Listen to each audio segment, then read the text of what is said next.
Trois accords en préparation à Washington.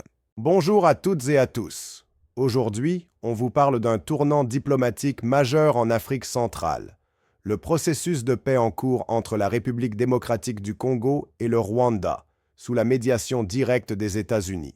Le vendredi 2 mai 2025, une étape clé s'est déroulée à Washington, dans le cadre des efforts visant à résoudre le conflit dans l'est de la RDC, une région en proie à une instabilité chronique depuis plusieurs décennies, principalement à cause des groupes armés actifs dans la zone, dont le tristement célèbre M23. Une déclaration de principe signée il y a une semaine. Tout a commencé avec la signature d'une déclaration de principe entre les ministres des Affaires étrangères de la RDC et du Rwanda, en présence du secrétaire d'État américain Marco Rubio. Cette déclaration pose les bases d'un futur accord de paix. Les deux pays avaient jusqu'au 2 mai pour remettre des éléments de négociation devant figurer dans le brouillon de cet accord. Mais attention, rien n'est encore signé. Le soir du 2 mai, les délégations congolaises et rwandaises étaient toujours en pleine discussion, travaillant sur leurs propositions. Il n'y a pas eu de communication officielle. Ce silence inquiète certains observateurs qui dénoncent un manque de transparence dans un processus pourtant aussi stratégique. Une médiation américaine très structurée. 3 accords en préparation. Le processus conduit par Washington prévoit 3 accords distincts, mais liés. 1. Un accord de paix entre la RDC et le Rwanda. Sa signature est attendue en juin 2025. Objectif. Garantir la fin des hostilités, notamment le retrait des troupes rwandaises de la RDC et la neutralisation des groupes rebelles comme le M23. 2. Un accord économique entre la RDC et les États-Unis. Ce volet prévoit des investissements de plusieurs milliards de dollars dans le secteur minier congolais. Les États-Unis visent ici un accès sécurisé aux minéraux stratégiques nécessaires à l'industrie des technologies vertes et à la transition énergétique. 3. Un accord économique entre le Rwanda et les États-Unis. Moins massif, mais tout aussi stratégique, cet accord concerne le traitement, le raffinage et la commercialisation des minerais. Le Rwanda deviendrait un hub régional du raffinage grâce à des infrastructures financées en partie par Washington. Les grands axes du futur accord de paix. Voici les 6 thèmes majeurs abordés dans la déclaration de principe. 1. Souveraineté territoriale. 2. Lutte contre les groupes armés, dont le M23. 3. Régulation du commerce des minerais. 4. Sort des réfugiés. 5. Coopération régionale. 6. Rôle des forces internationales, notamment la MONUSCO. Une coopération triangulaire Kinshasa-Kigali-Washington.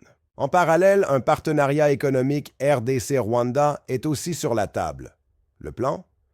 Que les minerais extraits en RDC transitent légalement par le Rwanda où ils seraient transformés et exportés vers les États-Unis. Un modèle qui vise à formaliser les chaînes d'approvisionnement, souvent entachées de trafic illégal. Une source diplomatique affirme « Il n'y aura pas de perdants ». La RDC pourrait même participer au raffinage et à la valeur ajoutée des minerais transformés au Rwanda. Critiques et préoccupations. Malgré les avancées, plusieurs voix s'élèvent, dénonçant un processus opaque et déséquilibré. On veut bâtir une autre réalité basée sur des considérations économiques, sans reconnaître l'agression de la RDC par le Rwanda. Cela pourrait donner des résultats limités et ne pas résoudre le problème en profondeur. Il souligne aussi que l'absence de communication publique fragilise la crédibilité du processus. Le deal américain, sécurité contre investissement, derrière ces accords, certains analystes parlent d'un deal américain. Une promesse de sécurité dans l'est de la RDC en échange d'un accès facilité aux ressources minières. Cela suscite des inquiétudes sur la souveraineté économique de la RDC et le risque de bradage des ressources naturelles. Mais pour d'autres, comme le professeur Lembissa, la RDC pourrait tirer profit de ces accords à condition que les termes soient clairs, équitables et respectueux des intérêts congolais.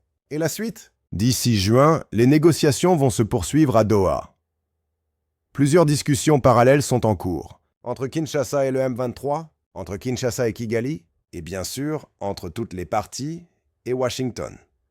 Enfin, si tout se passe comme prévu, une cérémonie officielle pourrait avoir lieu en juin aux États-Unis, en présence des présidents Félix Tshisekedi, Paul Kagame et du président américain Donald Trump, avec d'autres chefs d'État africains. Mais comme on le voit, beaucoup d'étapes restent à franchir. En conclusion, ce processus est une opportunité historique pour la RDC et le Rwanda, mais aussi un test grandeur nature de la diplomatie américaine en Afrique. Il reste à voir si ce projet aboutira à une paix durable, ou s'il ne sera qu'un compromis fragile dicté par des intérêts économiques. N'hésitez pas à réagir en commentaire. Ce deal est-il vraiment équilibré? La RDC peut-elle garantir ses intérêts dans un tel partenariat? Faut-il impliquer davantage la société civile et les populations locales dans ce processus? Abonnez-vous pour suivre l'évolution de ce dossier complexe et crucial pour l'avenir de la région des Grands Lacs.